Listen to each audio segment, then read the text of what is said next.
Azərbaycanın ilk xalq şairi Səməd Vurğundan xatirə qalan əşyalardan biri də onun avtomobilidir. 1975-ci ildən təxminən 46 ildir ki, bu qarajda istifadə edilmədən saxlanılır. Həmin kadrlardan təxminən 5 il müddət ötür və söhbət təbii ki, Azərbaycanın ilk xalq şairi Səməd Vurğundan gedir. Səməd Vurğunun avtomobili o dövrdən bu günə artıq yenilənib və yenilənmiş forması isə budur. Və qeyd edək ki, o zaman mənim həmkarım bu avtomobili təqdim edərkən avtomobilin vəziyyəti o qədər acınacaqlı vəziyyətdə oldu ki, yəni müəyyən hissələri təqdim etmişdi. Bu gün isə mən müsahibim əslən Qazaxdan olan professor İlham Pirməmmədovla birlikdə həm maşını ilk sınaqdan keçirəcəyik, həm də yol boyu bizim müsahibəmiz olacaq. İlham müəllim, minək davam edək.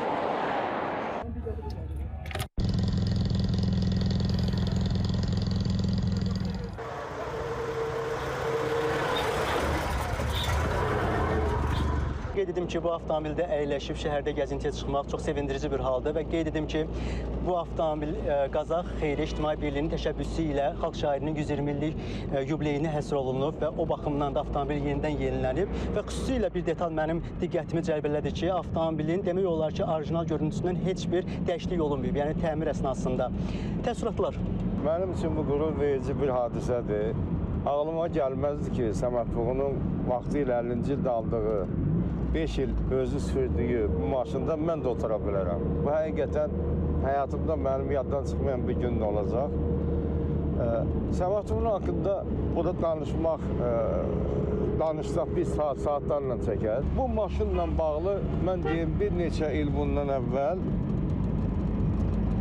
Nüşabə xanım, Səməd Vurğunun gəlini, rəhmətli Vaqif Səmədovun həyat yoldaşı belə bir məsələ qaldırıb ki, vaxtı ilə Səməd Vurğunun maşını olub, fabrikdə maşını olub.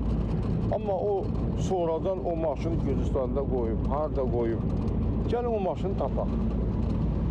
O ideya ondan çıxır. Müsahibin bildirir ki, bundan sonra Gürcüstandakı səfirimiz Faiq Quliyev proseslərə qoşulur. Məlum olur ki, Səməd Vurğun 1955-ci ildə Gürcüstanda olarkən xəstəliyini hiss etdiyi üçün maşınını xalası oğluna bağışlayıb. Şairin vəfatından sonra isə bu fakt uzun illər diqqətdən kənarda qalıb. Avtomobilin bura gətirilməyinə isə əsas səbəbkar elə şairin özü oldu ki, bizim indi əlimizdə bu texpasportu var avtomobilin və xoşbəxtlikdən həmin texpasportda şairin özünün adı, soyadı qeyd olunur və bunun adının, soyadının burada qeyd olunması da avtomobilin bura gəlməyinə bir növ imkan yaradır. Getdik, orada maşın tapıldı. Səməd Vurğunun öz adına olan texpasportudur. Bütün sənədlər orada, hamısı 50-ci ildə alınıbdır. Hamısı orada var. Və maşın gətirildi Bakıya. Bu avtomobillə şəhərdəki qısa